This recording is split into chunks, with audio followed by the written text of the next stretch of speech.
जी, अस्सलाम वालेकुम। आज के जो ये हमारा टॉपिक है ये सिविल इंजीनियरिंग की field quantity serving and estimation से रिलेटेड है, जिसके अंदर आज हम फाइंड करेंगे कि एक कमरे के अंदर टाइल की क्वांटिटी जो है वो कैसे निकाली जा सकती है विद वेस्टेज के साथ। इससे पहले एक वीडियो के अंदर मैंने विदाउट वेस्टेज के साथ जो है वो निकालनी बताई थी टाइल्स, लेकिन वो एक बहुत ही आप समझें कि आइडियल केस है।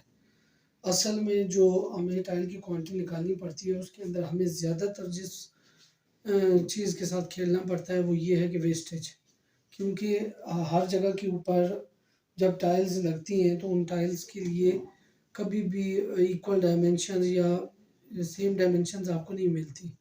ठीक है, तो उस लिहाज से आपको ज़्यादातर साइड के ऊपर खेलना पड़ता है वेस्टेज के साथ। अब यहाँ पे आपके सामने ये एक कमरा मैंने बनाया है। इस कमरे के अंदर जिस तरह पहले एक एग्जांपल में बनाया था सेम उसी तरह से, लेकिन इसमें एक एडिशनल चीज़ ये है कि आप ये समझें कि एक ये 5 फुट की पार्टीशन वॉल है, जिसकी लंबाई 5 फुट है और उसकी चौड़ाई जो है वो 9 इंच है। टोटल जो कमरा है वो 15 फुट बाय 10 फुट का है। ठीक है, अब वैसे तो अगर मैं कहूँ कि जी मैंने टाइल लगानी है एग्जांपल 1 फुट बाय 1 फुट की, अगर मैंने 1 फुट बाय 1 फुट की टाइल लगानी है इस पूरे कमरे में, ठीक है, तो वो टाइल जो है वो टाइल इस कमरे के अंदर कितनी आएंगी। ये कमरा है, कमरे का एरिया क्या बनता है 15 इंटू 10 150 फीट स्क्वायर। ठीक है, और टाइल का एरिया क्या है 1 इंटू 1 1 फीट स्क्वायर। ठीक है, तो जब मैं क्वांटिटी निकालूंगा तो क्या आएगा जी, रूम की का जो एरिया है उसको टाइल के एरिया से डिवाइड कर दें तो आपके पास बन जाएगा 150 डिवाइडेड बाय 1। तो आपके पास इसका मतलब है 150 टाइलें यहाँ पे लगी हुई सामने नज़र आनी चाहिए। ठीक है, जो सिंपल केस है उसके अंदर 150 की 150 टाइल सामने नज़र आएगी, लेकिन ये जो करंट कंडीशन है इसके अंदर 150 टाइल आपको नज़र नहीं आएगी। ठीक है, 150 टाइल नज़र नहीं आएगी, इस्तेमाल ज़रूर होगी लेकिन सामने आपको 150 नज़र नहीं आएगी। अब ये जो बात मैं कह रहा हूँ इसको ज़रा चेक कर लेते हैं किस तरह से। सबसे पहले इस तरह की जब इस तरह का केस आपके पास आ जाए तो आपने क्या करना है, इसको कुछ सेगमेंट्स में डिवाइड कर देना। सबसे पहले ये एक हिस्सा, इसको मैं कह देता हूँ ए, इसको मैं कह देता हूँ बी, और ये मैं आपको सामने कह देता हूँ सी। अब आपने ये देखा है कि ये पूरा रेक्टेंगल है। ठीक है, तो इसकी डायमेंशन क्या बन जाएगी, ये यहाँ से यहाँ तक बन जाएगा, सॉरी 10 फीट। ठीक है, ये बन जाएगा जी यहाँ पे 10 फुट। अब ये देखिए 10 फुट और 10 फुट जब मैं सिर्फ करूँगा 10 into 10 100 feet square, 1 feet square की मेरे पास टाइल है, तो इस सी पोर्शन के अंदर जो टोटल टाइल आएगी quantity of C Q T Y C के अंदर कितनी आएंगी वो आपके पास आएंगी,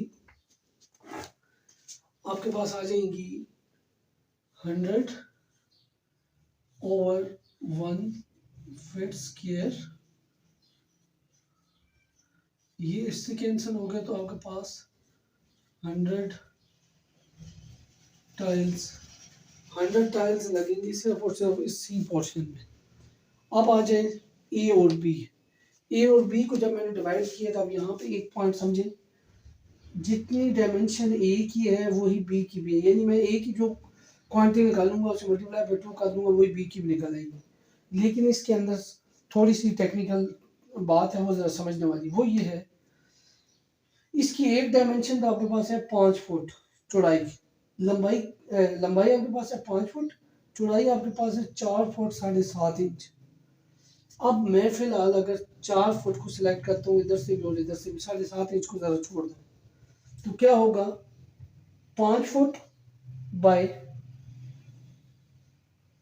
ये आपके पास बन जाएगा 4 फुट और ये आपके पास आ गया 5 फुट।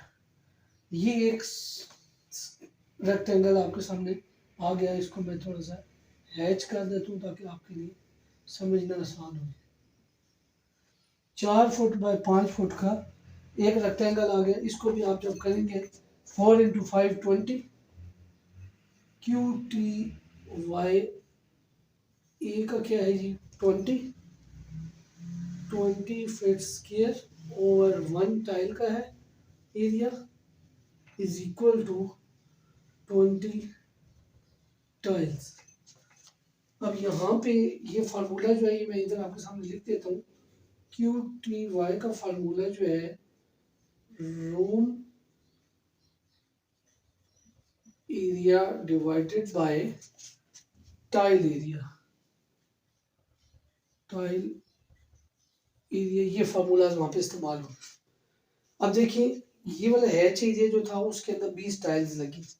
अब सेम जो ए वाली ये डायमेंशन है ये यहीं पर भी है, 4 फुट बाय 5 फुट करेंगे तो आप ये समझेंगे ये तकरीबन यहाँ तक आ गया सिर्फ। ये आपका बन गया 4 फुट, ये आपका है ही 5 फुट। इसको मैं एक तरह से हैच कर देता हूँ इस तरह से ताकि आपके लिए आसानी हो जाए।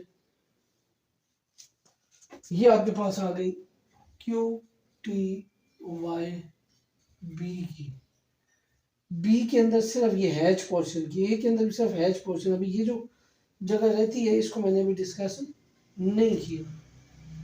अब इसके लिए भी आपके पास क्योंकि ये दोनों सेम है तो आप ये समझेंगे ये भी आएगी 20 टाइल्स। अब रह गई बात इस पोर्शन की, ये जो दीवार थी इस दीवार के साथ ये जो पोर्शन था जो इसकी विड्थ थी कितनी 7.5 इंच, इसकी विड्थ यहाँ से कितनी है 7.5 इंच। ठीक है, ये दीवार के साथ वाला पोर्शन है। ठीक है, इसको मैं ये हैच किया था इसको मैं ख़त्म कर देता हूँ ताकि बिल्कुल क्लियर हो, आपको चीज़ समझ आ जाए।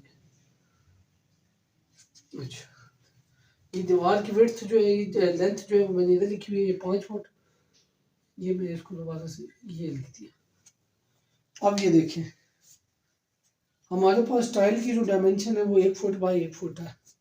ठीक है, अब ये जो दोनों स्ट्रिप्स हैं यानी एक ये वाली स्ट्रिप और एक ये वाली स्ट्रिप, इन दोनों के ऊपर जो टाइल लगेगी उसकी कुछ मतलब जो टाइल लगेगी वो कुछ इस तरीके से होगी। ये देखिए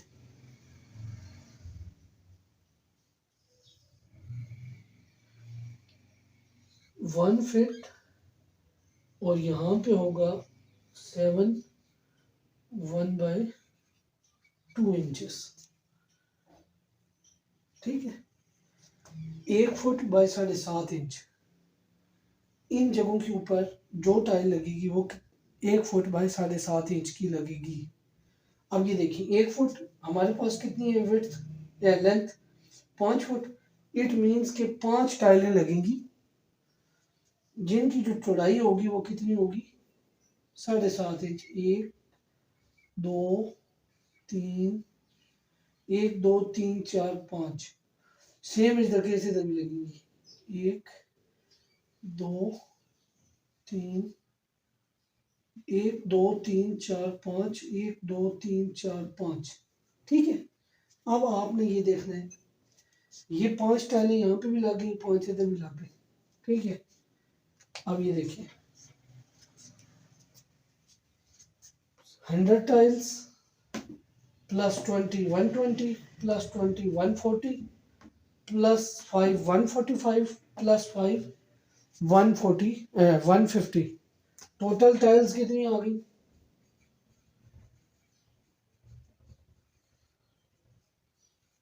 150। ठीक है, टोटल टाइल्स आ गई 150। अब ये असल में अगर ये दीवार बीच में ना होती तो ये 150 टाइल पूरी की पूरी इसके ऊपर लग जाती।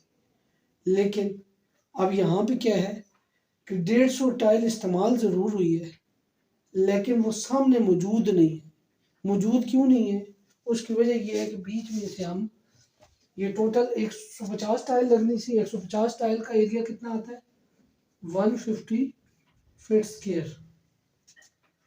1 फुट बाय 1 फुट की टाइल है ना, तो टोटल जो टाइलें लगनी है अगर फॉर एग्जांपल मैं कहता हूँ 150 लगनी है तो उनका एरिया होगा 150 feet square.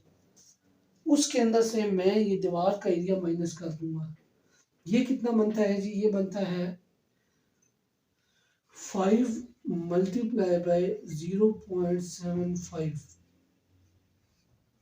Is equal to 5 multiply by 0.75 क्यों किया है कि ये देखिए इसकी लेंथ दीवार की जो थी 5 फुट थी, मोटाई 9 इंच थी। 9 इंच को जब फुट में कन्वर्ट करते हैं तो वो बनता है 0.75। अब मैं कैलकुलेटर से करता हूँ तो 150 माइनस 5 इंटू 0.75 तो ये आपके सामने आता है जी 146.25 फीट स्क्वायर। ठीक है, इसका मतलब ये हुआ अगर ये दीवार ना होती तो पूरी की पूरी 150 स्क्वायर फुट यानी सारी टाइलें लग जाती, लेकिन इस वक्त टाइलें तो 150 ही लगी है क्योंकि जाहिर है कि इस जगह के ऊपर आपने टाइल को काटा है, क्योंकि वो 4.5 इंच ये वाली टाइल 4.5 इंच इधर से कटी है, ये टाइल 4.5 इंच यहाँ से कटी है। ठीक है, तो वो आपका सारे का सारा जो 4.5 इंच इधर से 5 टाइलों का आया, 4.5 इंच यहाँ से 5 टाइलों का आया, ये सारा आपका वेस्टेज है। ठीक है, आप ये नहीं कह सकते यार ये बच गई है तो चलो ये मैं वापस कर दूंगा। ये वापस इसलिए नहीं हो सकती क्योंकि वो अपनी असल हालत में रही नहीं, वो 4.5 इंच में 1 फुट का टुकड़ा है, वो वापस नहीं हो सकती। ठीक है, तो इसलिए वेस्टेज इसके अंदर हमने निकाल लिया। तो इट मीन्स कि हमने टाइलें जो लगाई हैं वो लगाई कितनी है 146.25 फीट स्क्वायर, जबकि हमने जो पेमेंट की है वो कितनी की है 150 फीट स्क्वायर की। ठीक है, तो ये वेस्टेज निकला है। इसको वेस्टेज ये 1 मिनट ये मैं आपको बता भी देता हूँ, ये बनता है 5 मल्टीप्लाई बाय 0.75 3.75 फीट स्क्वायर, ये आपका वेस्टेज है। ये कैसे निकले, जो आपके पास दीवार है उसके डायमेंशन को मल्टीप्लाई करें तो उसका एरिया निकलेगा। एरिया क्या निकलता है ये, यानी कि इट मीन्स कि ये आपका वेस्टेज निकला टोटल। इट मीन्स कि ये 4.5 बाई 1 फुट का इधर से 4.5 बाई 1 फुट का पीस इधर से निकाले, 5 और 5 10, इन 10 पीसेस का जो वो बनता है आपके पास एरिया तकरीबन वो आपके पास बनता है 3.75 फीट स्क्वायर। ठीक है, तो ये आपके पास आज के टॉपिक के अंदर वेस्टेज कैलकुलेट करने का तरीका मैंने आपको बता दिया। एक दफ़ा मैं दोबारा रिपीट कर दूं कि हमने पेमेंट जो की है वो 150 फीट स्क्वायर की है, जबकि मौजूदा सूरत हाल के अंदर हमने जो टाइल लगाई है वो 146.25 फीट स्क्वायर लगाई है। ठीक है, तो ये हमने पेमेंट ज़्यादा इसलिए की है क्योंकि वो जो बाकी टाइल्स थी वो वेस्टेज था, और वेस्टेज जो है वो रिटर्न नहीं होता।